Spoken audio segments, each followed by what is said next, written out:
Agustus bendera merah putih dipajang di depan-depan rumah. Kenapa? Pertama kali itu adalah Al-Habib Ali bin Abdul Rahman Habsyi Kuitang. Habib Ali bilang sama muridnya, lihat, Soekarno telah memproklamirkan kemerdekaan Indonesia. Coba lihat benderanya warna apa? Merah putih, Beb. Maka Habib Ali Kuitang berkata, sebarkan kepada seluruh masyarakat Jakarta untuk mengibarkan bendera merah putih di depan rumahnya masing-masing. Guru Mansur Tambora, beliau kibarkan bendera merah putih. Beliau ulama sepuh zaman dulu, keberaniannya luar biasa. Nah, ini penting ya untuk kita ketahui bersama bahwa yang berjasa dalam mencetuskan bendera merah putih kita itu bukan Sis Al-Jufri. Itu hanya propaganda saja. Kalau toh ada pendapat dari Hadratus Syekh Kiai Haji Hasyim Asy'ari itu hanya kemungkinan ya cerita lisan saja, tutur tinular saja. Ya jangan sampai berlebihan dalam mengkultuskan. Kan sudah kami sampaikan ajaran dari Sis Al-Jufri itu seperti apa? Belum lengkap, nanti saya punya datanya banyak itu. Tapi data ini tidak akan saya buka kecuali dibutuhkan ya dalam lingkup persidangan ya, akan saya buka semua. Nanti akan kecele semua malah. Oleh sebab itu janganlah ya, jangan. Ayo cukuplah ya sampai di sini, nggak usah ngompor-ngompori massa. Akan menggerakkan 100.000 massa. Tanggal 19 nanti akan menggerakkan, mendorong guru tua untuk jadi.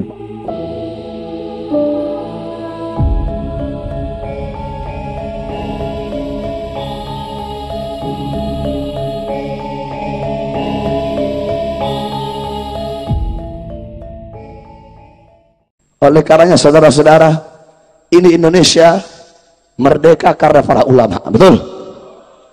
Bahkan sampai bendera merah putih. Kenapa sampai sekarang kalau 17 Agustus bendera merah putih dipajang di depan-depan rumah? Kenapa? Pertama kali itu adalah Al-Habib Ali bin Abdul Rahman Habsyi Kuitang. Habib Ali bilang sama muridnya, lihat, Soekarno telah memproklamirkan kemerdekaan Indonesia. Coba lihat benderanya warna apa? Merah putih, Beb. Maka Habib Ali Kuitang berkata, sebarkan kepada seluruh masyarakat Jakarta untuk mengibarkan bendera merah putih di depan rumahnya masing-masing. Guru Mansur Tambora, beliau kibarkan bendera merah putih. Beliau ulama sepuh zaman dulu, keberaniannya luar biasa. Waktu Jepang menjajah Indonesia, ketika itu saudara-saudara, banyak daripada ulama ustadz kiai yang disuruh nyembah matahari. Semuanya nurut, kalau enggak bakal. Tetapi ada dua ulama disuruh nyembah matahari, tetap nggak mau nyembah. Sampai-sampai dua ulama ini ditaruh pedang samurai Jepang yang tajam di sini. Tetap mereka nggak mau menyembah matahari. Siapa dua orang itu? Habib Salim bin Ahmad bin Jindan dan Guru Mansur Tambora. Sampai-sampai dalam riwayat manaqibnya Habib Salim, ininya kegores karena ditaruh samurai di sini. Ayo sembah matahari. Tetap mereka tidak mau menyembah matahari. Habib Ali Kuitang memerintahkan agar semua orang rakyat Jakarta khususnya dan umumnya untuk meletakkan, mengibarkan bendera merah putih. Habib Ali bin Husain Al-Attas, beliau orang susah, ulama yang zuhud, beliau kibarkan bendera merah putih. Cuma nggak punya bendera merah putih, beliau ambil sorbannya warna putih. Dicari-cari sorban merah nggak ada, adanya gordeng, diambil tuh gorden merah, dijahit jadi merah putih, dikibarkan depan rumahnya. Habib Salim bin Jindan, depan rumah ditaruh merah putih. Datang orang tanya, Habib, ngapain kok taruh bendera merah putih? Udah, kamu jangan banyak tanya, ikut pakai, taruh, bikin bendera merah putih depan rumah kamu. Begitu besar perjuangan mereka, begitu luar biasa pengorbanan mereka untuk bangsa dan rakyat Indonesia. Ya, makanya dikatakan ahlakan nas rajulani, yang bisa mencelakakan manusia itu ada dua orang. Siapa? Nisfu tabibin wa nisfu alimin. Dokter yang setengah-setengah sama orang alim yang setengah-setengah. Kayak Habib Ali nih, alim setengah-setengah ini, sok-sok alim. Rajula ahlakan nas rajulani, yang bisa mencelakai manusia dua orang. Siapa? Pertama nisfu tabibin, setengah-setengah dokter, setengah enggak.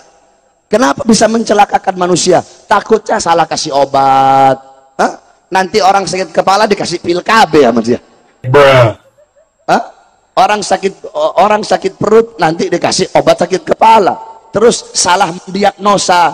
Kenapa? Setengah-setengah ilmu kedokterannya. Ya, orang sakit jantung dibilang sakit lambung. Akhirnya banyak orang sekarang mati bukan gara-gara penyakit. Gara-gara apa? Gara-gara kepikiran. Padahal dia nggak sakit. Berapa banyak dokter-dokter yang tukang bohong. Ya. Perempuan harusnya hamil bisa normal, cuma dibikin jadi sesar. Banyak terjadi. Harusnya bisa normal. Kalau normal kan nggak dapat duit banyak mereka. Paling 1 juta. Kalau sesar bisa dapat 20 juta. Akhirnya apa? Bohong. Oh, ini bayinya kelilit tali pusar. Oh, ini bayinya nyungsang. Ini bayinya ketubannya ini begini-begini. Lah banyak bohongnya itu. Ya, dokter yang setengah-setengah. Yang kedua, nisfu alimin. Yang bisa mencelakakan manusia, orang alim yang setengah-setengah ilmunya. Kenapa? Dikhawatirkan bisa menyesatkan orang. Kayak kemarin tuh. Wa wajadaka dhalam fahada. Ya, Allah menemukanmu dalam keadaan tersesat, kemudian Allah berikan petunjuk. Nah, dia bilang apa? Oh, dulu Muhammad itu sesat. Nah, ya, nisfu alimin. Ya. Kalau kata saya bukan nisfu alimin, jahil. Tidak ada alim-alimnya itu orang kayak begitu itu. Oleh karena mudah-mudahan Allah berikan hidayah, Allah beri petunjuk. Dan saya wasiatkan, saya bukan ulama, bukan, saya santri, sampai sekarang tetap santri. Ya. Nah, para ulama, para habaib, para kiai, jangan pernah malu untuk berkata wallahu a'lam. Jangan pernah malu untuk berkata aku tidak tahu.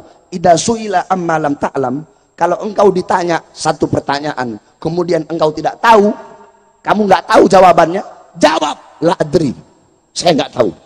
Atau jawab wallahu a'lam, Allah yang maha tahu. Daripada kamu jawab asal-asalan, gengsi. Kalau nggak jawab gengsi, jangan gengsi. Imam Nawawi udah bilang, kalau ada orang alim yang berkata wallahu a'lam, idza su'ila amma lam ya'lam, ada orang alim dia berkata Allah yang maha tahu, atau berkata aku tidak tahu. Ketika ditanya satu masalah dia tidak tahu, kemudian dia jawab aku tidak tahu, itu tidak akan menjatuhkan derajatnya. Bal hadza dalilun, tapi itu adalah dalil, itu adalah bukti yang menunjukkan atas ketinggian ma'rifatnya. Imam Malik pernah ditanya 95 pertanyaan, apa 90 pertanyaan kalau nggak salah. Ditanya 90 pertanyaan, dia cuma jawab 5. Sisanya beliau jawab apa? Wallahu a'lam. Imam Haramain kurang alim apa? Imam Haramain Al-Juwaini. Tapi pernah ketika ditanya satu pertanyaan, beliau jawab wallahu a'lam. Jadi jangan pernah malu, mentang-mentang udah terkenal di sosmed, semua dijawab. Terus ini sebenarnya sangat-sangat tidak pantas ya ditulis ya dan diucapkan oleh seorang yang agamis, seorang yang berpendidikan tinggi ya, berwawasan luas ya, nggak pantas. Ini ada Pak Hubul Waton Aziz Jazuli sudah tiarap dapat bisikan jangan bikin banyak konten dulu takut masuk kandang juga. Nah ini kadang-kadang kita ini nggak mau menjadi pejuang ya. Sejak dulu zaman Belanda itu nakut-nakuti para pejuang supaya tidak bersuara. Yang bersuara itu para pecundang. Nanti akan menggeser pahlawan Teuku Umar itu pengkhianat. Yang marah ya Teuku Iqbal Johar ya marah. Ya ini versi-versian. Jadi versi siapa, menang siapa, propaganda proxy war-nya ini. Jadi nanti kalau kita diam, Gus Aziz Jazuli diam ya akan dikuasai oleh kebatilan. Nah ini terus ada lagi Pak Boris Van Java, Kibin berpaham Dajjal, Muslim Al-Kahati-hati, hayo cerdas asli nyata mau adu domba bangsa Indonesia, mana ada pendatang mau membangun Nusantara, mustahil.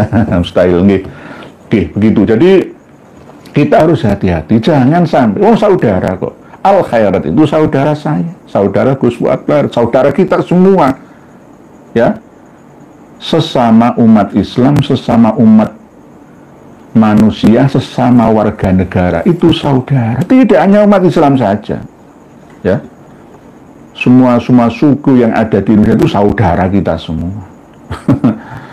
Seiman, seagama, sebangsa ya, bahkan seras, semanusia, sama-sama ukhuwah insaniyah atau basyariyah, semuanya sama. Ayo saling memaafkan ya, saling menasihati ya, antar sesama saudara atau kawan ya, jangan sampai berlebihan dalam mengkultuskan. Kan sudah kami sampaikan ajaran dari Sis Al-Jufri itu seperti apa, belum lengkap, nanti saya punya datanya banyak itu, tapi data ini tidak akan saya buka kecuali dibutuhkan ya dalam lingkup persidangan ya, akan saya buka semua, nanti akan kecele semua malah. Oleh sebab itu janganlah ya, jangan, ayo cukuplah ya sampai di sini, nggak usah ngompor-ngompori massa, akan menggerakkan 100.000 massa, tanggal 19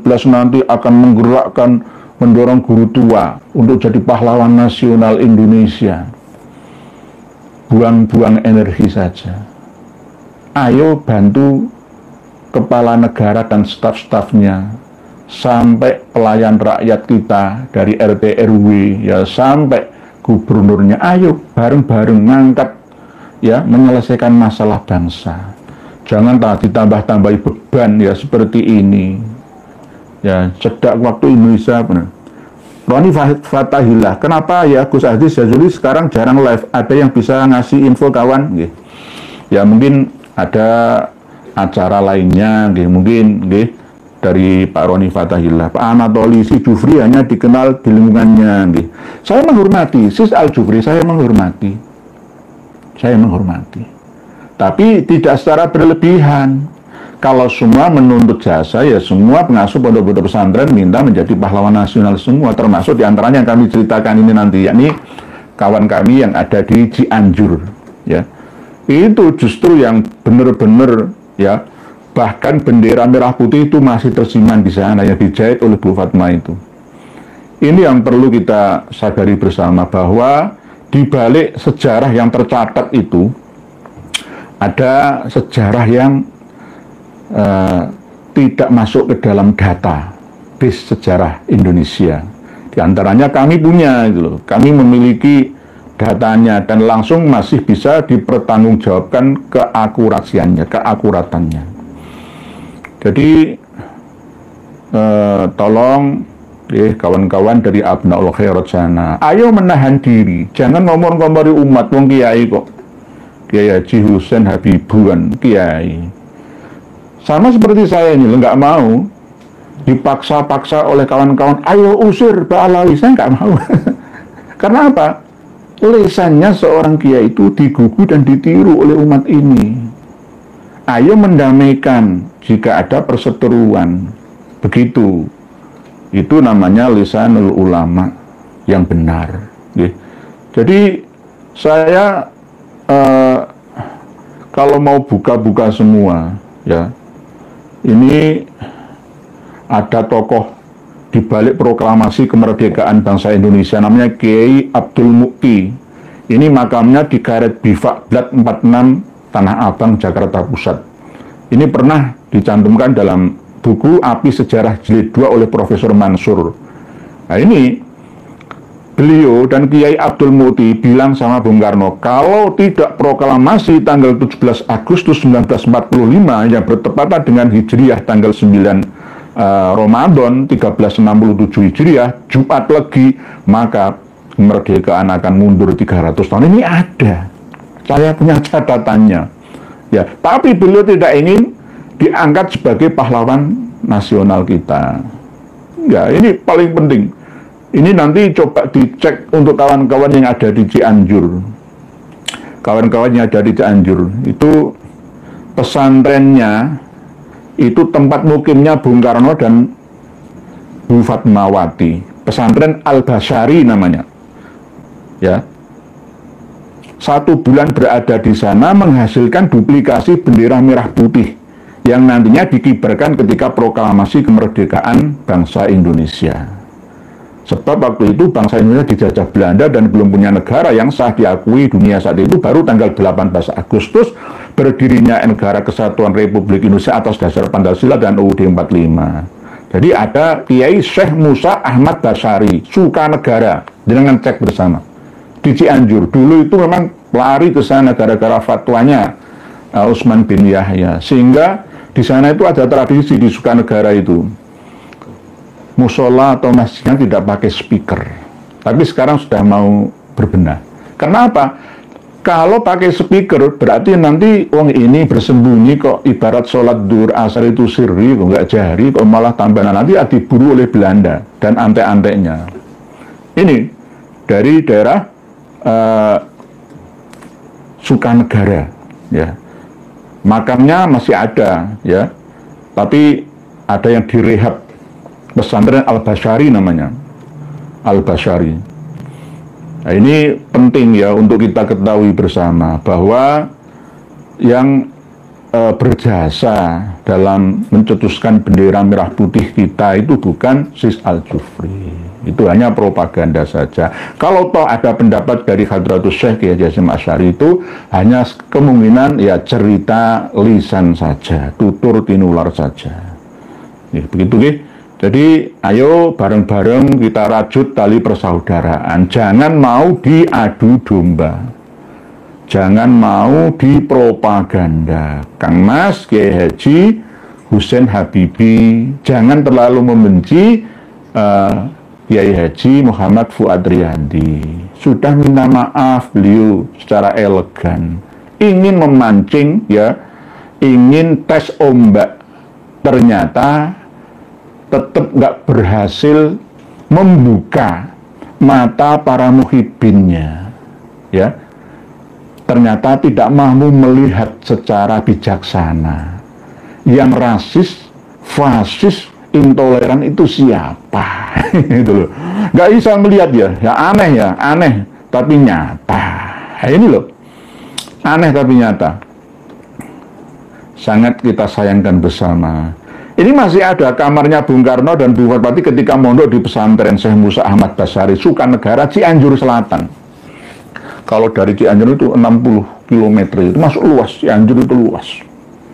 Fotonya masih ada, ya, Syekh Musa Ahmad Basyari, Sukanegara, Cianjur Selatan sana.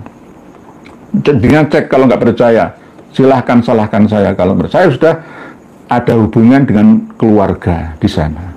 Oke. Bahwa yang berjasa terhadap menjahit bendera kita merah putih itu, ya, berada di sana dan masih disimpan di sana,